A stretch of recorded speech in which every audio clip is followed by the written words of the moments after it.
O que é essa odontalgia atípica? Ela, na verdade, ela é uma dor do nervo, uma dor neuropática, nome mais bonito, né?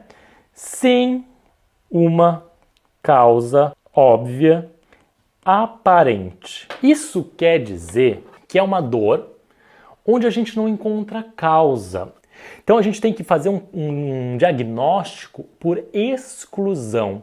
Quais dores que podem imitar uma dor de dente? Tem, obviamente, a dor de dente propriamente dito, né? A pulpite. Quando o dente está inflamado e pulsa, que tem uma inflamação de polpa, a gente tem uma pulpite. E essa pulpite, obviamente, é uma dor de dente.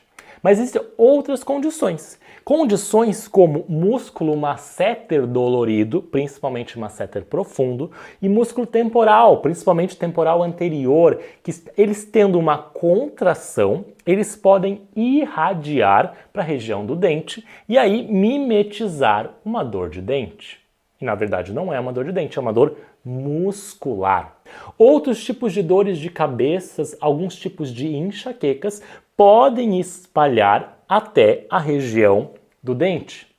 E ainda as dores do nervo, as neuropatias, podem ir para o dente, né, ficar ali na região e mimetizar uma dor de dente.